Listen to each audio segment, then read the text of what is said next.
Welcome back, all you YouTube nail mother lovers. Today we are doing simple spring nails, going from this to this.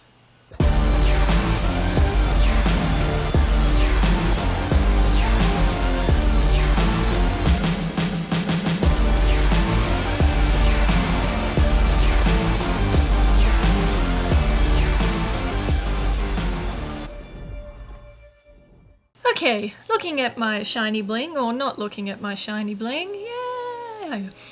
We are going to start with a tip and the Born Pretty range today, just because it's right next to me. I've chosen a green, a foresty kind of green, for a spring vibe.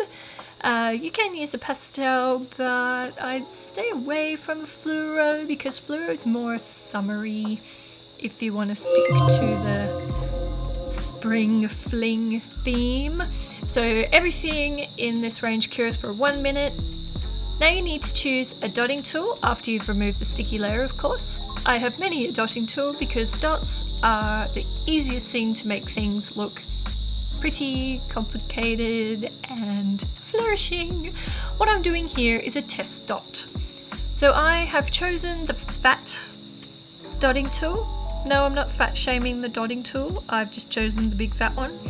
And the test dots allow you the opportunity to see what your dotting tool does when it starts to run out of gel polish or gel paint, whatever you're using. So always dab it into the gel at the same level each time and then do your test dot. So if you know you dip it in the same level each time, here I am talking about how to dip a fucking dotting tool when I'm trying to teach you how to do flowers. So, shut up, take a small dotting tool and, oh, my husband's just gone crook at me for telling myself to shut up. Anyway, take the dotting tool and pull the dots down towards the center dot. And a couple little scraggly bits in the middle, and you will see the flower start to come together.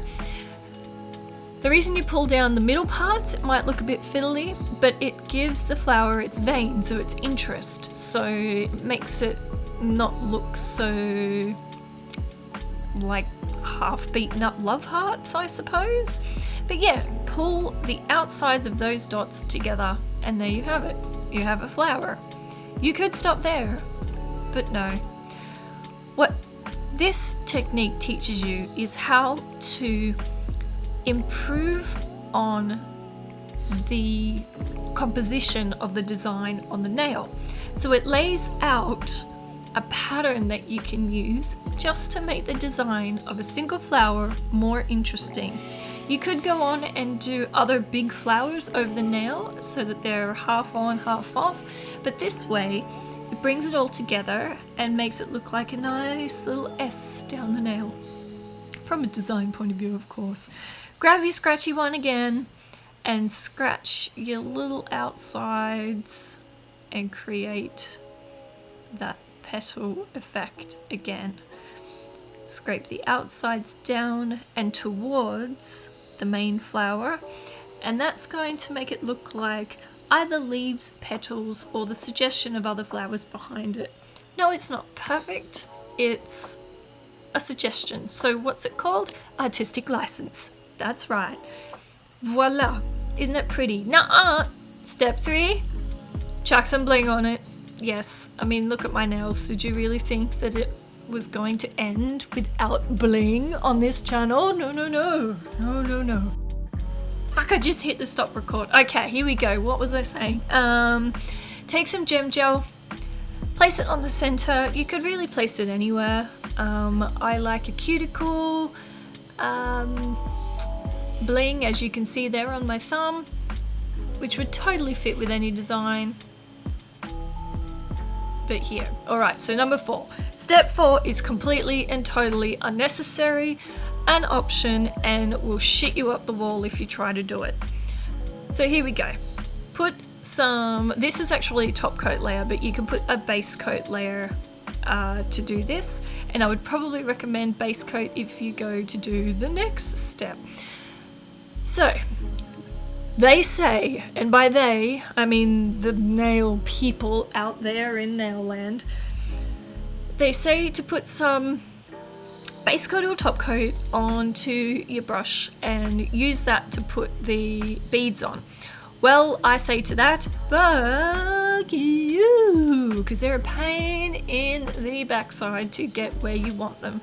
You'll see these little pricks sliding all over the place because they themselves are trying to self-level while the base or top coat, see the little pricks sliding off, yep, they're sliding off too. So the best way to overcome that is with gem gel and or timing. Get them on, get them in the lamp, right?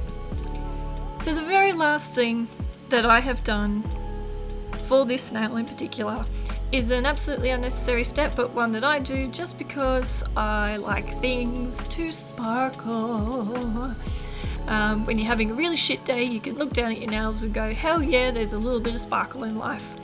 So this is a sparkle top coat, so it will cure with no sticky layer, one application, easy peasy lemon squeezy, and you have a flower that looks pretty. Oh yes, it does. Very nice. Nice composition on the nail. It is super, super, super quick and easy to do. Yes, there's been 7 minutes of me swearing at you to do it, but it took me there was about 15 minutes worth of filming. And I cut out all the crap so that you guys don't get bored. So you're welcome. Once again, show a fellow YouTuber some love and hit that subscribe button, and I will see you, oh, and the like button, that'd be good too. I'll see you sexy YouTube nail mother lovers in the next one. Bye.